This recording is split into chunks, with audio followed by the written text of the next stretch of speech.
Eu vou explicar o porquê que eu fiquei meio off e por que eu vou voltar. Pessoal, nesses últimos meses, né? Na verdade, nesse último mês, aconteceu muitas coisas, né? Eu lancei aquele vídeo que vocês já viram sobre adultização. E aquele é um tema que vocês já sabiam, vocês da live já sabiam que eu estava construindo esse vídeo, né? Porque eu falei durante um ano, fazendo live, eu falei, olha, eu estou construindo um vídeo, eu estou fazendo um vídeo, em breve vai sair, em breve vai sair, em breve vai sair. Então o pessoal que tá aqui, o pessoal da live, o pessoal que me consome, me assiste, né? O pessoal que gosta aí, que tá sempre comigo, eles já sabiam, né? Quando eu postei esse vídeo, existiu uma grande movimentação, né? Muitas pessoas falaram sobre, aconteceu muitas coisas e tudo mais, né? E quando acontece coisas, e eu estou explicando basicamente nesse momento o porquê que eu fiquei distante das lives. Quando acontece uma coisa muito grande, seja pro bem ou pro mal, eu tenho uma coisa na minha personalidade, no meu coração, na forma que eu fui concebido, na forma que eu fui construído, voltar ao que importa. Então, nesses meses, na verdade foi um mês, né, do vídeo da adultização, eu fiquei afastado de tudo mesmo, eu postei pouco, eu não fiz nenhuma publi, eu eu tô trabalhando ali, fazendo algumas coisas para plantio futuros, mas eu não fiquei fazendo um monte de stories, nossa, olha onde eu tô, tá, olha o que eu tô fazendo, tá, não. Eu tirei um momento de reflexão, tirei um momento para voltar a mim e pensar. Isso eu sempre faço. Sempre que acontecem coisas grandes, sejam boas ou sejam ruins, porque já aconteceu coisas ruins na minha vida que eu tive também esse mesmo modus operandi, né? De voltar a mim e falar, cara, agora eu vou ficar um tempo sozinho, vou tirar um tempo de reflexão, vou aprender o que eu tenho a aprender com isso, vou refletir, vou absorver o que eu tenho a absorver com isso, porque na verdade, no fundo, você não é o dinheiro que você tem, você não é a fama que você tem, você não é as coisas que você tem, você é o que você conhece, você é o conhecimento que você tem. Então, para mim é muito importante tirar esses momentos para absorver. E eu fiz várias reflexões nesses tempos que eu fiquei fora. Existia um rei, um tempo atrás, que tinha um anel mágico. E sempre que acontecia algo muito diferente, nossa, aconteceu algo muito positivo, o rei foi lá e dominou o império e conseguiu conquistar uma terra, ele olhava para esse anel. Mas teve um momento que a cabeça dele estava em xeque. Os súditos estavam revoltados com ele, falavam, nossa, mas esse rei eu não quero mais que esse rei governe. E ele olhava para esse anel. E parecia que tudo passava, tudo se resolvia quando ele olhava para esse anel. O que você vai fazer, rei? Qual decisão importante você vai tomar? Ele vai lá e olhava para o anel. Cara, esse anel é mágico. Porque quando o rei olha para esse anel, ele toma as melhores decisões possíveis. O que tem nesse anel? Chegou um momento que, obviamente, como todo ser humano morre, o rei morreu. E as pessoas foram lá e a primeira coisa que fizeram foram tirar o anel mágico do rei. Olharam para o anel e era uma coisa muito simples. Existia uma frase cravada nesse anel. E a frase dizia, isso também vai passar.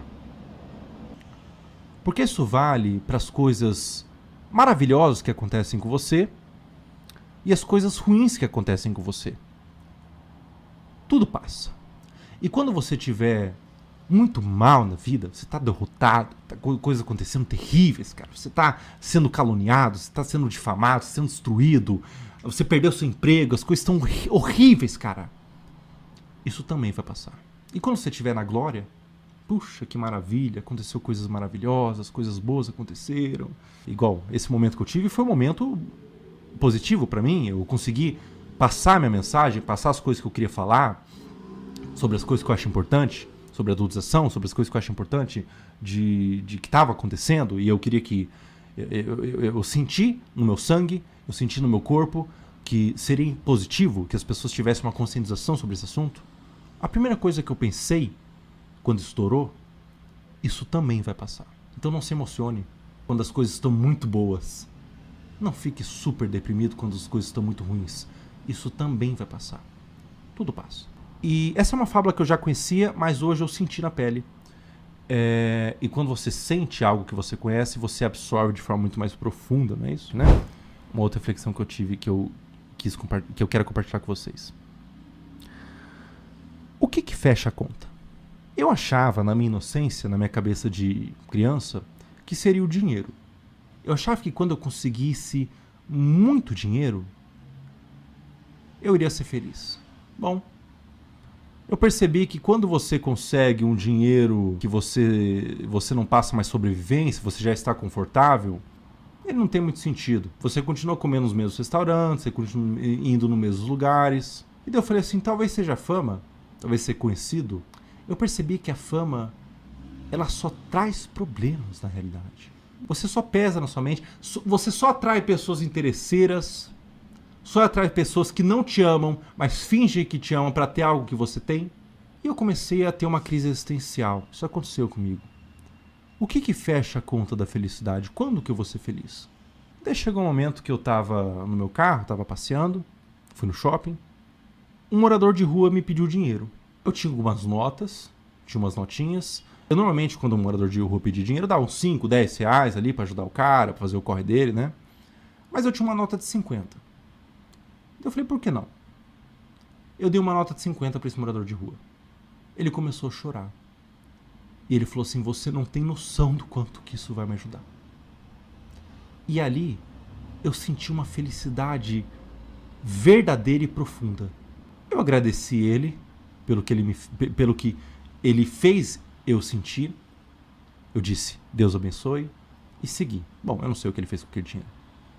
O que eu estou falando, obviamente, não vale se você está em estado de sobrevivência. Quando você está em estado de sobrevivência, o dinheiro é a única coisa que importa. Mas quando você tem certo conforto, e aqui eu quero falar sobre influenciadores e sobre personalidades famosas. O que fecha a conta dessa galera?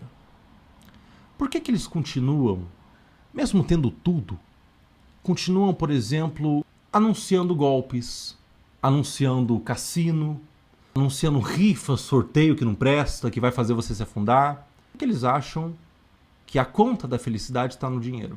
Para mim foi diferente. Eu percebi que a felicidade não está no dinheiro, e nem na fama, nem qualquer outra coisa.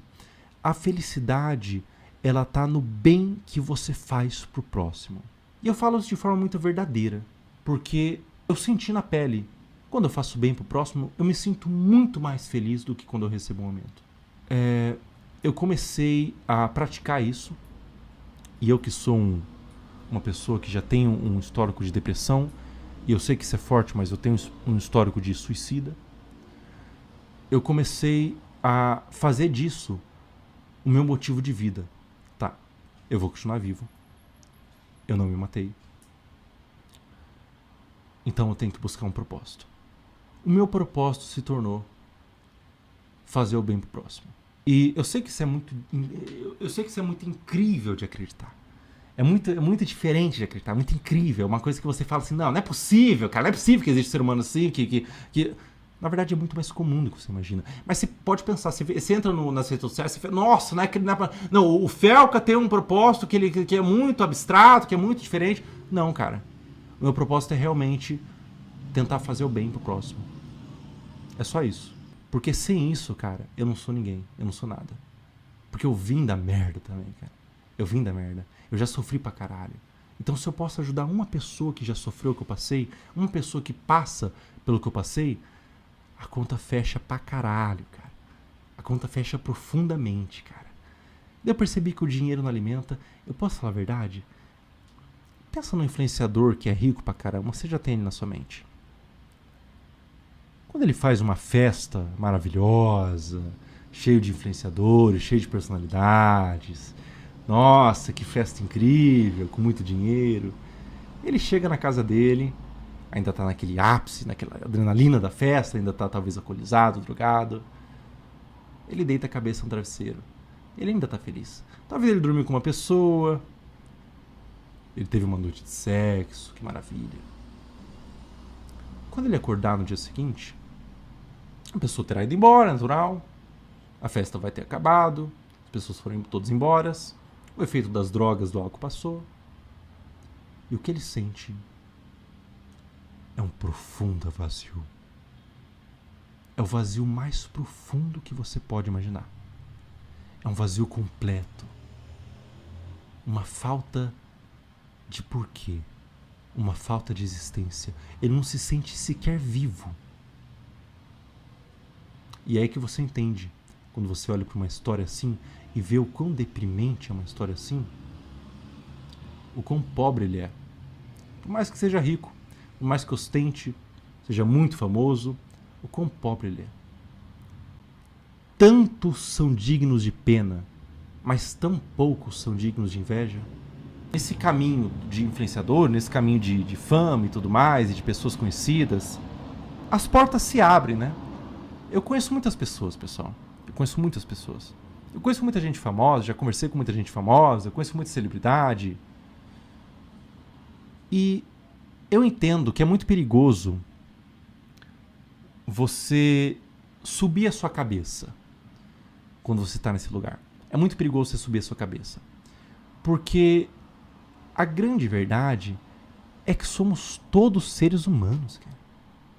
Todos seres humanos. Que estamos aprendendo, errando, falhando. Eu erro pra caramba, cara. Eu peco do momento que eu acordo ao momento que eu vou dormir. Eu sou muito pecador. E reconhecer isso é difícil, dói. Mas é a verdade. Então foi por isso que quando eu lancei o vídeo da adulteração e teve toda essa comoção, eu tirei esse tempo para refletir, para pensar bastante, porque existem pessoas que lidam com momentos assim de outras formas. Eu lido refletindo. Quando eu postei o vídeo da adulteração, muita gente veio falar comigo, cara. Isso, de certa forma, energeticamente, espiritualmente falando, não sei do que você acredita, foi muito delicado de lidar. Porque muitas pessoas vieram falar comigo relatando abusos que passaram, coisas que viveram,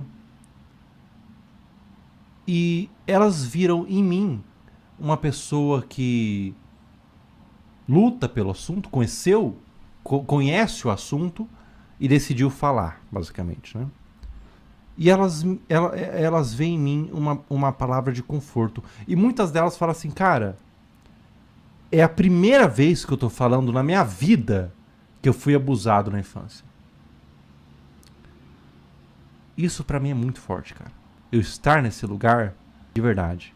A única coisa que eu penso, eu consolo a pessoa, eu ajudo a pessoa, muitas vezes, eu já conversei com pessoas assim, nossa, aconteceu muita coisa. Pessoal, esse mês aconteceu muita coisa, cara. Muita coisa, cara. Eu consolo a pessoa, eu falo com a pessoa, e quando eu saio, a única coisa que eu penso, cara, é a glória é de Deus, cara. A glória é de Deus. E vou morrer falando. A glória não é minha. Se eu posso estar aqui consolando pessoas que foram abusadas, é porque Deus quis, cara. Deus permitiu. A glória é de Deus. Eu poder estar nesse lugar de consolar uma pessoa abusada, que sofreu abuso na infância, faz fechar tantas contas na minha vida, sabe? Faz fechar uma conta desde a infância de muitas coisas que aconteceram comigo sobre o bullying e sobre coisas que eu nunca falei pra vocês e nunca falei em nenhum lugar. Faz fechar tantas contas de, cara, puxa, eu fiz sentido da minha vida. Que bom. Que importante, que especial. Muito obrigado, Deus. Sabe? Eu tô num momento de muita gratidão, cara. Muita gratidão. E se eu disser pra você que, ao contrário de tudo que você pensa, o medo é uma bússola? O medo, na realidade, aponta para as coisas que você tem que fazer. Isso é estranho pensar, né? Como que pode ser? Cara, o medo me causa um sentimento ruim, me causa um sentimento de dor, um sentimento de fuga, eu tenho vontade de fugir das coisas que eu tenho medo. Mas, na realidade, o medo que você sente por algo é justamente o seu espírito, a sua alma falando que é aquilo que você tem que se desenvolver. Você tem que se desenvolver daquele lado, desse lado do medo. Você já parou para pensar que você não tem medo, por exemplo, de ficar o dia inteiro no celular? perdendo tempo. O dia inteiro, sei lá, em sexo, em fornicação, você não tem medo disso. Você não tem medo de errar. Mas você tem muito medo, por exemplo, de criar uma ONG? Se isso ressoa com a sua alma? Você já percebeu que quando você tem uma coisa muito importante para falar com a sua mãe, ou falar com a sua esposa, por exemplo, sentar e falar para sua esposa, para o seu marido, quero conversar com você. Eu quero dizer o quanto eu te amo. Você percebeu que isso te causa muito medo? O medo aponta para o que você tem que fazer. Quando você entende isso, você percebe que na realidade o medo pode ser usado como uma bússola. É pelo que eu tenho medo que eu tenho que ir atrás. Faça isso. Use o medo como um norte. Se você tem medo de algo, é aquilo que você tem que fazer. Eu entendi que, cara, existem coisas que nos causam medo, nos causam aversão. Eu sinto complicado falar desse assunto, mas tem que ser falado, como que eu faço? Esse é o lugar certo. É aquele lugar que você tem que ir. Alguém, nesse exato momento, no hospital, ora todos os dias para estar no seu lugar. Ora todos os dias. Ele pensa todos os dias o quanto queria estar no seu lugar. Com saúde, com todos os membros no corpo, com condições mentais. E você ainda tem preguiça? Você ainda tem medo? Você ainda é covarde? Você ainda não faz o que tem que ser feito? Quando uma pessoa no hospital, sem saúde, sem condições, pede todos os dias a Deus o quanto ele queria estar no seu lugar, com condições de fazer? Se você não faz por você, faz pelas pessoas que dariam tudo para estar no seu lugar. Não tenha medo, não tenha preguiça, não fique perdendo tempo. Faça o que ressoa com a sua alma, faça o que você tem vontade de fazer, porque existe alguém nesse exato momento, enquanto você faz essa reflexão, enquanto você assiste isso, que daria tudo para estar no seu lugar e fazer o que você pode fazer. Para mim fez muito sentido quando eu falei assim, cara, nossa, tem muita coisa acontecendo, e as pessoas estão me chamando para vários programas e tal, e nossa, agora a TV está me chamando para fazer e tal, e às vezes vem um impulso de ser acovardada. Será que eu tenho que me dar um passo para trás, eu tenho que ficar na minha? Na realidade, sou um cara que sou diagnosticado com fobia social, eu tenho medo de tudo, cara, eu tenho medo. Você vê eu lá num programa muito legal na TV, e nossa, você vê, nossa, o Fel que tá fazendo uma coisa muito legal. Você acha que eu tô super corajoso? Não, eu tô morrendo de medo, cara. Eu tô suando frio. Mas eu vou, cara. E uma coisa que me segurou aí, e o que importa é que eu vou, não o que eu sinto. O que me segurou aí é pensar que existem pessoas no hospital, em leito de hospital, às vezes tetraplégicas, que não tem condição mental, às vezes não tem saúde. Essas pessoas dariam tudo para ter a condição que eu tenho. Se eu não faço por mim, eu pelo menos faço por elas. Deixa eu perguntar uma coisa para você. Quais dos medos passados que você tinha, que você lembra hoje? Você percebe que os medos que você tinha no passado, nossa, eu tenho pavor de fazer aquilo, há 5 anos atrás? Você percebe que você não tem nem sequer memória deles? O medo não é tão importante assim. O medo é super transpassável. Você consegue enfrentar o seu medo. Ele não é um sinal tão importante assim. Os medos que você tem hoje, daqui 5 anos talvez você nem lembre deles. Mas o que você fez, quando você enfrenta esse medo, isso sim. Isso fica. Isso ressoa na eternidade. Isso ressoa para sempre. Para as pessoas que você tocou, para as pessoas que você ajudou, para a mudança que você causou. O medo não tem tanta importância assim. Quais medos de 5 anos atrás que você lembra hoje? Eu diria, se eu fosse fazer um palpite, uma suposição, que nenhum. Então não dê tanta importância para o medo. Enfrente e faça o que tem que ser feito, independente do que você sente. Se você lembra dos medos que você tinha 5 anos atrás, é porque você ainda não usou eles como bússola. Existiram algumas pessoas que vieram falar comigo nesse tempo, e eu percebi uma coisa, que eu já tinha percebido antes, mas eu percebi com mais força agora. Antes de tirar qualquer pessoa do buraco, se pergunte por que ela está lá. Às vezes, quando você tenta tirar alguém do buraco, você tenta fazer tudo por aquela pessoa. Eu sei que é meio estranho falar isso, mas você tenta fazer tudo por aquela pessoa, você tenta ajudar ao máximo. Sabe o que vai acontecer? Você não vai tirar ela do buraco. Você vai acabar no buraco junto com ela. Talvez a gravidade seja mais forte do que o empuxo de puxar a pessoa, não sei. Mas é assim que funciona a vida. Às vezes você tenta tirar a pessoa do buraco, você tenta fazer tudo, você tenta ajudar, você tenta conversar, você tenta tudo que você tem. E não é suficiente. Ela te puxa e você termina junto com ela no buraco. Sabe o que isso ensina pra gente? É bom ajudar, é bom fazer o bem, mas selecione. Nem todo mundo é digno de receber os seus favores. Existem pessoas que estão no buraco não por injustiça, mas porque ela cavou a própria cova. Porque ela cavou a própria destruição. Porque ela busca a destruição por algum motivo que seja, não sei. Algum interesse que ela tem, não sei. Ou por ser uma pessoa mesquinha, não sei. Cada pessoa é um caso, mas reflita.